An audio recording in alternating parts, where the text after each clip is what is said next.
Muy buenos días, buenas tardes o buenas noches. Yo soy María Belén Morales Colque y el día de hoy en este video vamos a dar la explicación sobre los ejercicios que se han realizado en clase. Bueno, sin más que decir, vamos a comenzar.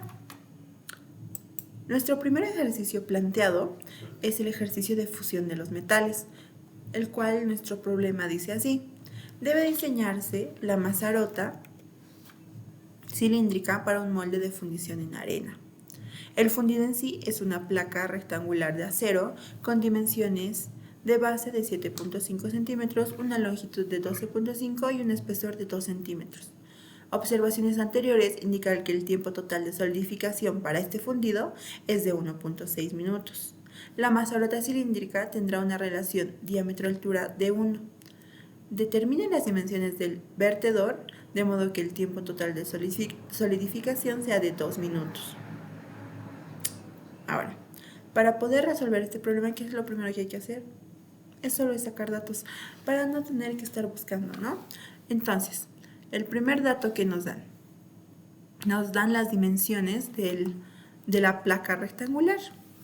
Entonces, nos dice que la base es de 7.5, que tiene una longitud de 12.5 y nos dan también un espesor de 2 centímetros. ¿Quién más nos dicen? A ver, ya están las dimensiones. Y nos dicen, observaciones anteriores indican que el tiempo total de solidificación para este fundido es de 1.6. Ok. También nos dan el tiempo total de solidificación de la pieza y nos dice que es de 1.6. ¿Qué más? Y la mazarota cilíndrica tendrá una relación diámetro-altura de 1. Interesante. Bueno, esta parte que nos dice diámetro-altura, la relación diámetro-altura igual a 1, es un dato muy importante y se lo podemos interpretar de la siguiente manera. Cuando nos dicen que tiene una relación diámetro-altura igual a 1, nos quieren decir o nos quieren dar a entender también que el módulo de enfriamiento de esta mazarota va a ser igual directamente D sobre 6. Cuando nos dicen relación diámetro-altura igual a 1, directamente vamos a suponer que el módulo de enfriamiento de la mazarota va a ser D sobre 6, o sea, diámetro sobre altura. Y, de esta manera vamos a ahorrarnos muchos cálculos porque directamente ya tenemos el módulo de enfriamiento, ¿no? ¿Qué más nos dicen?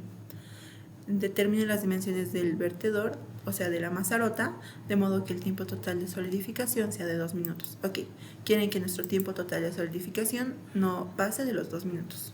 Bien, nos pide también determinar las dimensiones y, prácticamente nos pide determinar el diámetro y la altura. Okay. Para resolver este problema, nosotros necesitamos aplicar la regla de Chiborinov. ¿Qué nos dice Chiborinov? Que prácticamente, como podemos ver en la ecuación 8, que el tiempo total de solidificación va a ser igual al producto de la constante del molde por el módulo de enfriamiento elevado al cuadrado. Pero es importante, aquí lo estamos viendo orientado hacia la mazarota, pero también esto puede estar orientada hacia la pieza. Entonces, ¿para qué tenemos que aplicar esta regla? Pues porque la constante de molde es muy difícil de descifrar por sí. Por sí mismo es muy difícil de calcular. Entonces, lo vamos a calcular mediante esta regla, porque la constante de molde va a ser la misma, tanto para la pieza como para la mazarota. Entonces, ¿cómo procedemos? Primero vamos a calcular el volumen de la pieza y también vamos a calcular el área de la pieza. De esta manera nosotros en la regla de Chiborinov, en esta ecuación, vamos a reemplazar estos datos que tenemos para poder hallar la constante de molde y poder utilizarla después, ¿no? Bueno, calculamos primero el volumen de la pieza. Como ya nos han dado las dimensiones, pues solamente sacamos el producto de las 3 dimensiones y nos va a dar que el volumen de la pieza va a ser igual a 187.5 centímetros cúbicos. Ahora, ¿cómo calculamos el área de la pieza? Pues nosotros tenemos una placa rectangular, ¿no? Nos quiere decir que es completamente igual, que sus caras opuestas son iguales que las caras que nosotros podemos ver acá. Entonces, ¿qué podemos decir? Que el área de la pieza solamente hay que multiplicar por 2 y hay que sumar todas las caras que nosotros vemos.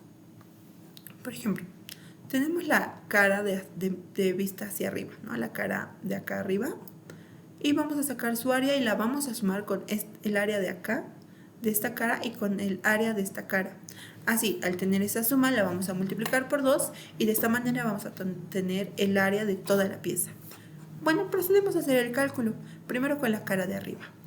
Tenemos una base de 7.5 por una longitud de 12.5, las multiplicamos y las vamos a sumar con la cara de aquí, con la cara frontal, que es de 7.5 por 2, y la vamos a sumar a la cara lateral, que es de 12.5 por 2. De esta manera, si esto lo multiplicamos por 2, vamos a tener el área de toda la pieza. El área de toda la pieza nos ha salido de 267.5 centímetros cuadrados. Ahora, hemos calculado el volumen y el área para poder hallar la constante del molde. ¿Qué hacemos acá? Pues prácticamente esta ecuación, la ecuación número 8, hemos despejado la constante de molde, porque este módulo de enfriamiento va a pasar a dividir. Ya. Eso pasó acá. En la ecuación número 5 hemos despejado la constante de moldeo, y en la ecuación número 6 ya hemos reemplazado los datos que teníamos, porque ya teníamos el tiempo total de solidificación de la pieza, que nos dicen que era de 1.6. Tenemos el volumen de la pieza de 187.5 y tenemos el área de la pieza, que nos dice que es 267.5 centímetros cuadrados, ¿no? Teniendo estos datos ya podemos calcular la constante de moldeo, que nos ha dado un valor de 3,26 minutos sobre centímetro cuadrado. Bueno, ahora, ¿para qué hemos calculado esta constante de moldeo? Como ya lo hemos mencionado anteriormente, la constante de moldeo la hemos calculado para poder aplicarla más adelante en la regla de Chigorinov, pero orientado hacia la mazarota, porque la constante de moldeo va a ser la misma, no va a cambiar. Entonces, ya tenemos la regla de Chigorinov orientada hacia las mazarotas o hacia la mazarota. Entonces, ¿tenemos el tiempo total de solidificación de la mazarota? Sí, lo tenemos como dato, que nos dice que es de 2 minutos. ¿Tenemos la constante de moldeo? Sí, la acabamos de calcular. ¿Tenemos el módulo de enfriamiento? Bueno, el volumen de la mazarota y el área como tal no lo tenemos, pero sí tenemos el módulo de enfriamiento de la mazarota, que es lo mismo. Entonces vamos a reemplazar el módulo. Realmente vamos a poner el módulo de enfriamiento acá. Y aquí está el módulo de enfriamiento de la mazarota en la ecuación número 9, multiplicada por la constante de moldeo. Ahora, teniendo ya el módulo de la mazarota, que hemos dicho que es diámetro sobre 6, vamos a reemplazar aquí abajo. Como pueden ver en la ecuación número 10 ya la hemos reemplazado. La constante de moldeo es de 3.26 y tenemos el tiempo total de solidificación de la mazarota, que es igual a 2, ¿no? Bueno, en la ecuación número 10 podemos ver nosotros que ya solamente tenemos una incógnita, por lo tanto vamos a proceder a despejar la incógnita. Despejando nos va a salir que 6 multiplicado por la raíz de 2 sobre 3.26. Prácticamente solamente hemos despejado. 3.26 ha pasado a dividir, el exponente ha pasado al otro lado como raíz, y este 6 que está dividiendo ha pasado a multiplicar, como podemos ver en la ecuación número 11. Ahora, resolviendo estos datos, tenemos que el diámetro va a ser igual a 4.6996 centímetros. Y redondeado sería el diámetro igual a 4.7 centímetros. Ahora, ¿cómo hallamos la altura? No se olviden de la relación que nos han dado al principio, que nos dice que la relación diámetro-altura es igual a 1. Prácticamente nos dicen que el diámetro es igual a la altura. Entonces, si el diámetro es igual que la altura, entonces esto es igual a 4.7 centímetros, o lo que es lo mismo, es igual a 47 milímetros, ¿no? Bueno, de esta manera hemos terminado y hemos concluido el ejercicio número 1. Bueno, continuamos con la resolución del ejercicio número 2, que es un ejercicio de laminado, y el problema nos dice que una plancha tiene un ancho de 300 milímetros y 25 milímetros de espesor, y se alimenta a través de un molino laminador con 2 rodillos de 250 milímetros de radio cada uno. El espesor del material de trabajo se reduce a 22 milímetros en un solo pase a una velocidad de rodillo de 50 revoluciones por minuto. El material de trabajo tiene una curva de fluencia definida por K igual a 275 megapascales y un coeficiente de endurecimiento igual a 0.15. Y se supone que el coeficiente de fricción entre los rodillos y el trabajo es de 0.12. Tenemos que determinar si la fricción es suficiente para realizar la operación de laminación, ¿no? También nos dice, y si es así, tenemos que calcular la fuerza del laminado, el torque y la potencia del motor. Bueno, ¿qué es lo que nos pide primero? Bueno, lo primero que tenemos que hacer es tomar datos. La toma de datos es muy importante. Entonces, nos dice que nuestra plancha tiene un ancho de 300 milímetros, un espesor inicial de 25, tiene un radio de rodillo igual a 250, tiene un espesor final de 22 milímetros, tiene una velocidad de rodillo igual a 50 revoluciones por minuto, tiene una curva de fluencia definida por K, que es igual a 275 megapascales, tiene un coeficiente de endurecimiento que es igual a 0.15 y tiene un coeficiente de fricción igual a 0.12. ¿Qué nos pide? Nos pide determinar si la fuerza de fricción es suficiente. ¿Qué quiere decir esto? Pues que si en un solo pase vamos a poder pasar de 25 milímetros de espesor a 22 milímetros de espesor. Eso nos quiere decir si en un solo pase. ¿Qué tal si puede ser en dos? Pues vamos a verlo a continuación, ¿no? ¿Qué es lo que tenemos que hacer para este cálculo? Pues tenemos que igualar el draft solicitado, lo tenemos que igualar al draft del sistema. Nuestro draft solicitado en este caso sería el espesor inicial menos el espesor final, y nuestro draft del sistema sería el coeficiente de fricción elevado al cuadrado por el radio del rodillo. Vamos a reemplazar los datos que ya tenemos todos estos datos. 25 menos 22, que sería el espesor inicial menos final. Y tenemos también el coeficiente de fricción, que sería 0.12 al cuadrado por el radio del rodillo, que sería igual a 250. Al hacer estos cálculos nos sale que el draft solicitado es igual a 3 y que el draft del sistema es igual a 3.6. En este caso podemos observar que el draft del sistema es mayor que el draft solicitado. ¿Qué quiere decir esto? Si el draft del sistema es mayor que el draft solicitado, eso quiere decir que sí se va a poder hacer la laminación en un solo pase. Pero, ¿qué pasaría si el draft solicitado fuera mayor que el draft del sistema? Bueno, si esto ocurriese, quiere decir que no se va a poder hacer la laminación en un solo pase, sino en unos 2 o quizá más pases, ¿no? Pero en nuestro caso nos salvamos y solo tenemos que hacerlo en un solo pase. Ahora, ¿qué también nos pide? Nos dice, si es así, calcule la fuerza del laminado, el torque y la potencia del motor. Bueno, ahora nos pide el cálculo de la fuerza del laminado como tal. La fuerza del laminado está en función del esfuerzo medio por el área de contacto. No tenemos el esfuerzo medio, no tenemos el área de contacto, pero sí podemos calcularlos. Por ejemplo, vamos a empezar calculando el esfuerzo medio, después el área de contacto y vamos a reemplazarlo, ¿no?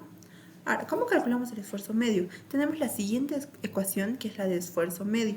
Tenemos la constante K, que no sé qué es igual a 275. Tenemos la deformación no la tenemos, pero la podemos calcular. Tenemos el coeficiente de endurecimiento, también lo tenemos. Entonces solo nos faltaría calcular la deformación. ¿Y con qué ecuación la calculamos? Pues con la ecuación número 5, que dice que la deformación es igual al logaritmo natural del espesor inicial sobre el espesor final. Bueno, ya tenemos el espesor inicial, ya tenemos el espesor final. Vamos a reemplazar nuestros datos y nos va a dar como resultado una deformación igual a 0.1278. Recordemos que la deformación no es adimensional, o sea, no tiene unidades. Ahora, ya tenemos la deformación, ya tenemos la curva de fluencia, o sea, la constante K, tenemos el coeficiente de endurecimiento. Solamente en la ecuación número 6 vamos a reemplazar los datos que tenemos, como pueden ver acá, y nos va a dar un esfuerzo medio igual a 175,64 megapascales, ¿no? Bueno, ya tenemos el esfuerzo medio. ¿Qué nos faltaría? El área de contacto. Y ahora, ¿cómo hacemos esto del área de contacto? Ah, aquí está. El área de contacto es igual al ancho por la longitud. Entonces, ya tenemos el ancho, nos dicen en el enunciado que es de 300 milímetros. Solo nos faltaría encontrar la longitud de contacto. Y esa la podemos hacer mediante la ecuación número 7, que la longitud de contacto es igual a la raíz del radio por el draft.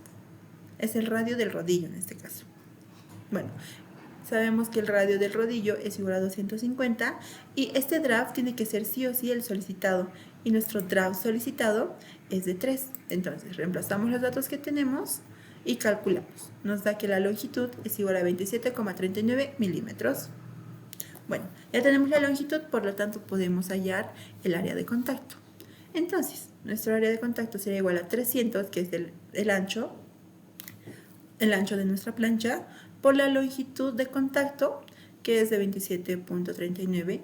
El área de contacto nos va a dar que es igual a 8.217 milímetros cuadrados. Bueno, ahora, ya tenemos el área de contacto, sí. Ya tenemos el esfuerzo medio, sí. Podemos calcular la fuerza del laminado. Entonces, solamente vamos a reemplazar el esfuerzo medio y el área de contacto. Teníamos un esfuerzo medio que es igual a 175,64, que está acá, multiplicado por el área de contacto, que era 8.217, que está acá. Por lo tanto, ya podemos calcular y determinar la fuerza del laminado, que en nuestro caso, nuestra fuerza del laminado sería 1.443.233.88 newtons. Bueno, ya tenemos lo que nos pide, la fuerza del laminado. Bueno, ahora procedemos al cálculo del torque. Sabemos que el torque es igual al producto de la fuerza por la distancia. En nuestro caso, nuestra fuerza sería nuestra fuerza del laminado y nuestra distancia, nuestra longitud de contacto. Pero es importante que para calcular el torque nosotros utilicemos la fuerza máxima.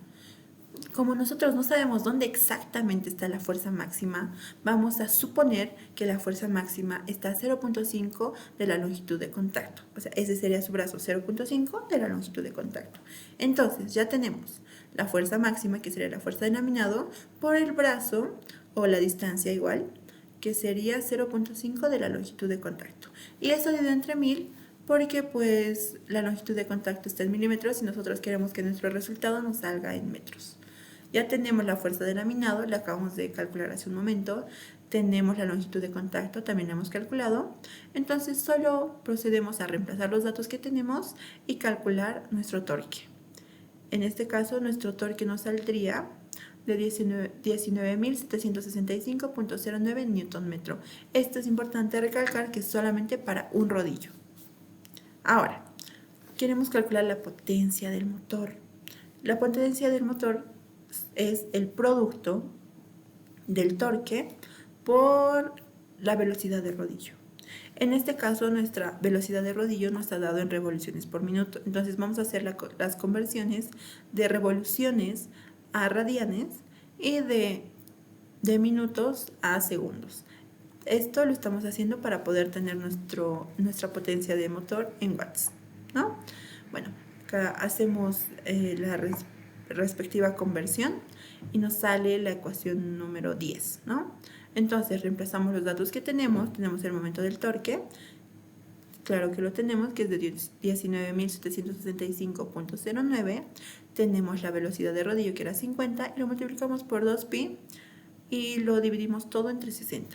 De esta manera nosotros tenemos una potencia de motor de 103.489.77 watts.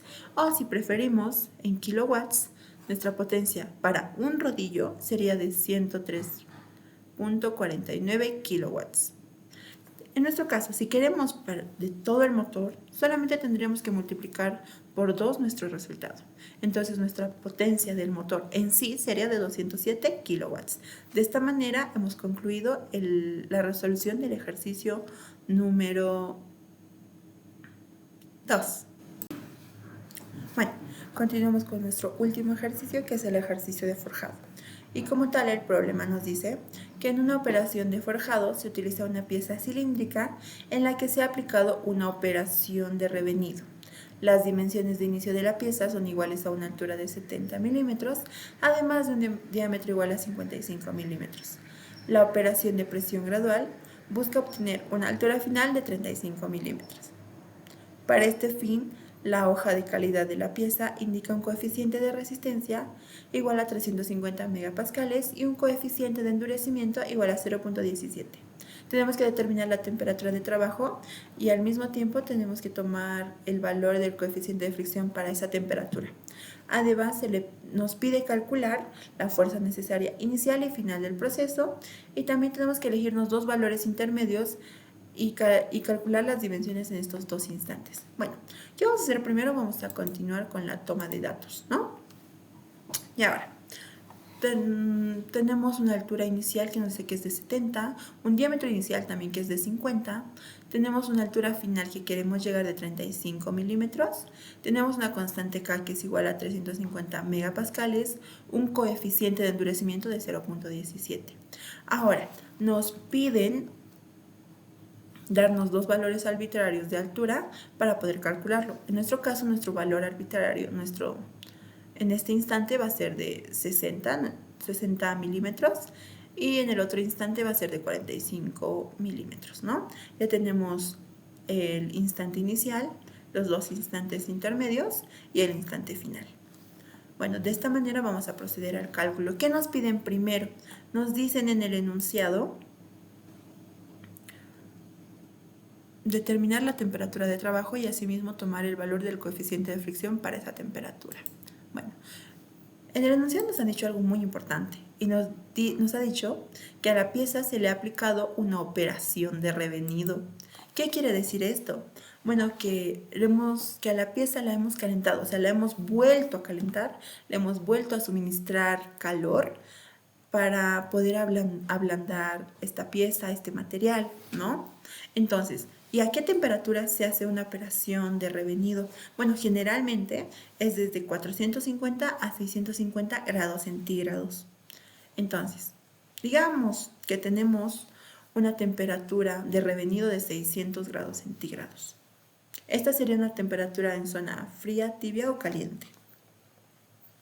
Bueno, debido a que esa temperatura para hacer acero es muy baja para llegar a la temperatura de fusión del acero, entonces vamos a tomar en cuenta que es una temperatura en una zona fría, por lo tanto nuestro coeficiente de fricción va a ser igual a 0.1. Recordemos que el punto de fusión del acero está entre 1400 a 1500.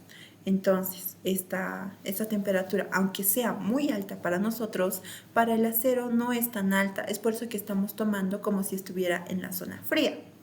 Y nuestro coeficiente de fricción en la zona fría es igual a 0.1, ¿no? Bueno, continuamos con el ejercicio. Ya hemos calculado, ya hemos determinado la temperatura de funcionamiento, ya hemos determinado el coeficiente de fricción. ¿Qué más nos piden? Nos piden hallar las dimensiones en todos los instantes, ¿no? de tiempo, en todos los instantes. Instante inicial, en los instantes intermedios y en el instante final. Pero recordemos que forja es un proceso de formación volumétrica a volumen constante. ¿Qué quiere decir? Que vamos a ir modificando las dimensiones, pero como tal, el volumen siempre va a ser el mismo, nunca va a cambiar. Por lo tanto, vamos a proceder a calcular el volumen para así poder utilizarlo hasta finalizar el ejercicio, ¿no? Vamos a proceder al cálculo del volumen. Entonces, sabemos que el volumen de un cilindro es igual al área por altura y tenemos el área.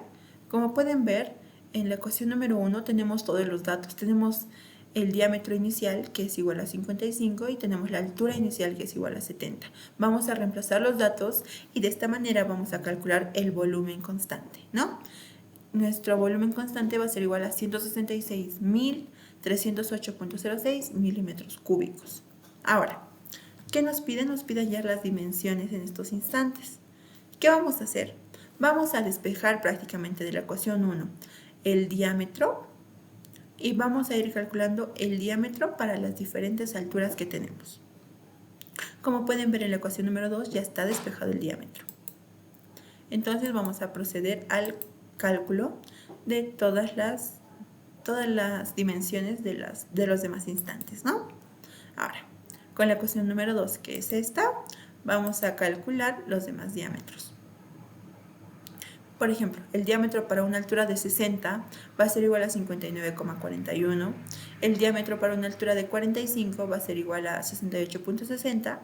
Y el diámetro final para una altura de 35, como podemos ver acá, va a ser igual a 77,78. Ya hemos calculado los diámetros, podemos calcular las alturas nomás, también porque están en función del diámetro. Entonces vamos a aprovechar esto y vamos a calcular también el área en los diferentes instantes, ¿no? En el instante inicial, el área nos sale que es de 2375,83. En el instante, cuando tiene una altura de 60 milímetros, nos dice que tiene un área de 2772,10 milímetros cuadrados, ¿no?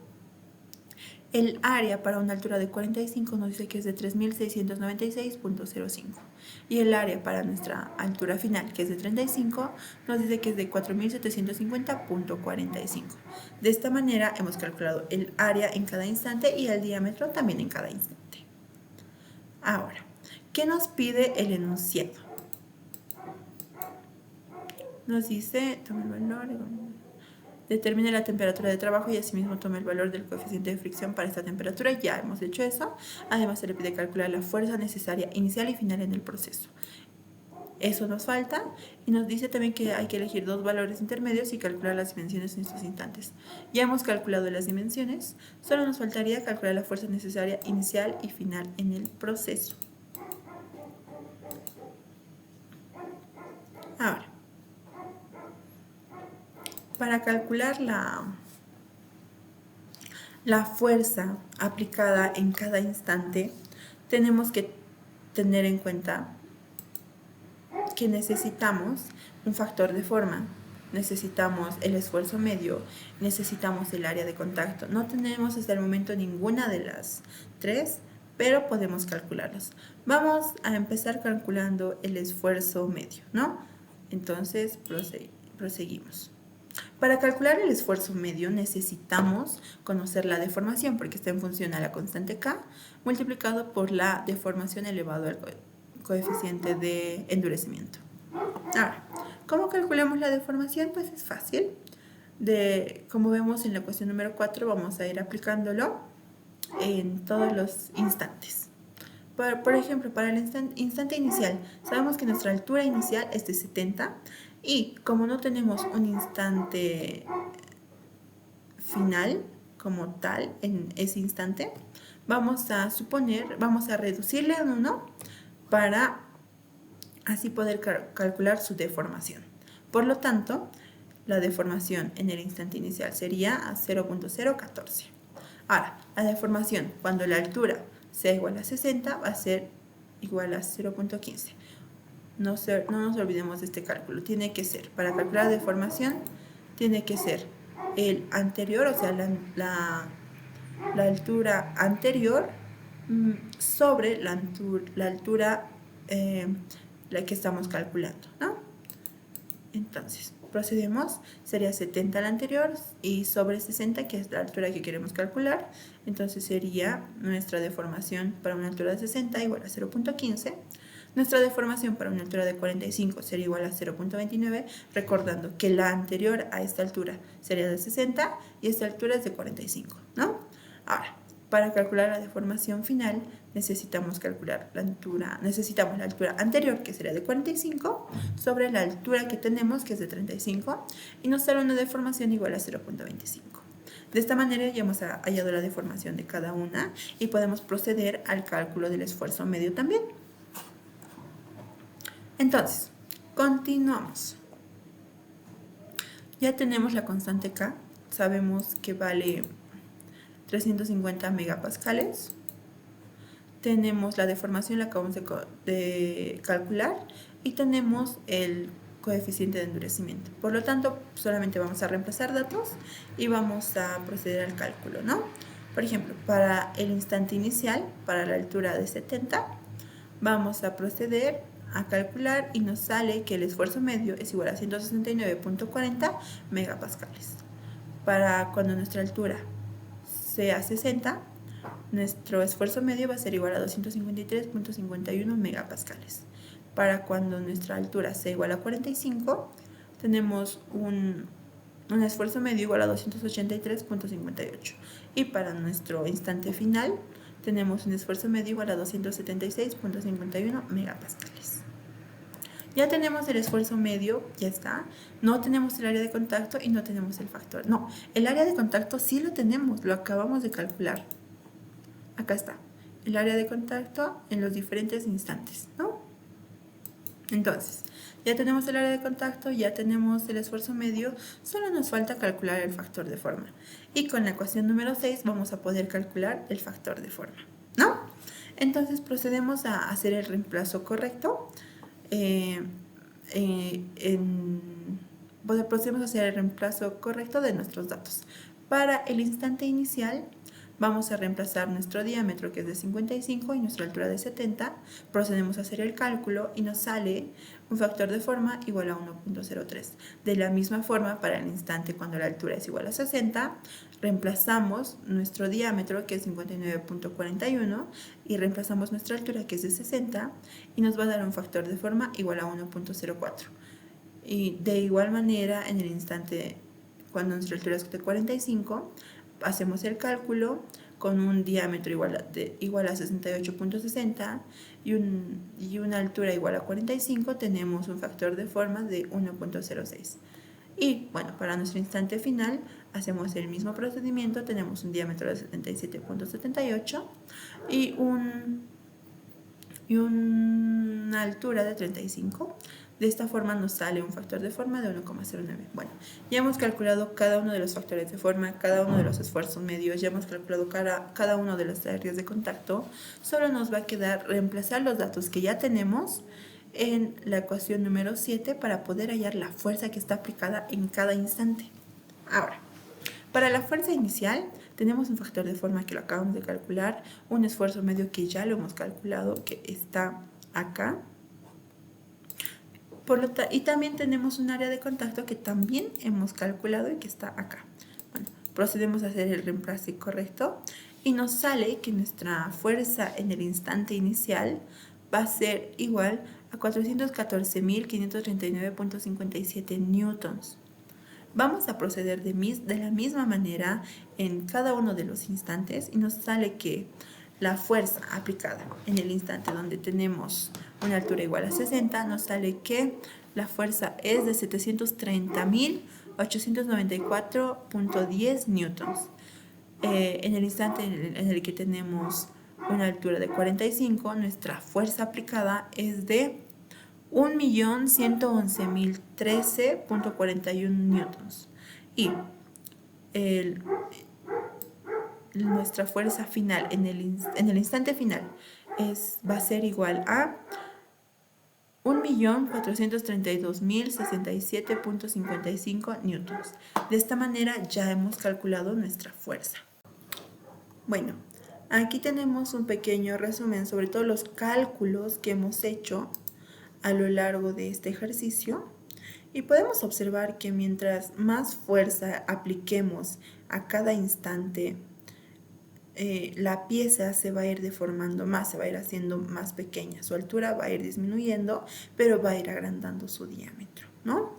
Entonces, mientras más fuerza le aplicamos al troquel, este hace que la pieza se deforme más, que su altura cada vez sea más pequeña, pero que su diámetro cada vez sea más grande, ¿no? Como podemos observar acá también, miren, este es el instante inicial, la fuerza en el instante inicial es una fuerza relativamente grande, pero en el instante final es una fuerza relativamente aún más grande, aún más grande.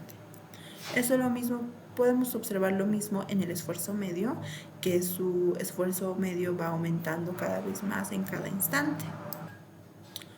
Bueno, por último, ¿cómo podemos interpretar la gráfica? Aquí la fuerza la hemos convertido en kilonewtons, la altura lo hemos dejado como tal, en milímetros es la altura de la pieza. ¿Y cómo interpretamos la gráfica? Bueno, en el instante 0, donde la altura es de 70, no hay ninguna fuerza aplicada, porque es 0. ¿Por qué decimos que no hay ninguna fuerza aplicada? Porque obviamente está la pieza y está apoyada el troquel, pero el troquel no ejerce ningún tipo de presión, no ejerce ningún tipo de fuerza sobre la pieza, solamente está apoyado. Por eso decimos que cuando estamos en el instante inicial con una altura de 70, la fuerza aplicada es 0. Pero ya cuando hemos avanzado un poquito, cuando hemos querido calcular su deformación, cuando teníamos una altura de 69, le hemos aplicado cierta fuerza, tan grande ha sido esta fuerza, o sea, que ha sido una fuerza de 414 kilonewtons. Imagínense, solo hemos reducido 1 milímetro y ya había una fuerza de 414 kilonewtons, ¿no? Después lo hemos reducido 9, hemos llegado a una altura de 60 de nuestra pieza y ya teníamos una fuerza aplicada a 731 kilonewtons, ¿no? Esto prácticamente nos dice esta gráfica que mientras nosotros vayamos disminuyendo la altura en cada instante, la fuerza va a ir en aumento. Pero esta fuerza en aumento, se pueden fijar, no es constante. ¿Por qué? Porque presentamos una curva. Entonces, aquí claramente la fuerza sí va a estar en aumento, va a ir en aumento. Aquí sí, pero no con la misma intensidad que estaba aquí abajo. Aquí podemos ver que la fuerza está casi en la horizontal. Prácticamente la fuerza está llegando casi a su límite, a su tope, ¿no? Y aquí de nuevo vuelve a aumentar. Nos podemos decir que la fuerza de aumento no es constante. Entonces, ahora, ¿qué significa esta S? Prácticamente la S, la recta de la S, interpreta todo aquello que le hemos quitado de altura a nuestra pieza. Por ejemplo, hemos pasado de 70 a 60, le hemos quitado 10 milímetros y esos 10 milímetros ya se vieron reflejados una fuerza, ¿no? Después de 70 a 45 también le hemos quitado 25, entonces también esos 25 ya se ven reflejados en la gráfica, ¿no? Y de esa manera podemos interpretar nosotros nuestro gráfico. Sin nada más que agregar, eso sería todo. Muchas gracias por su atención y bueno, hasta en otra ocasión.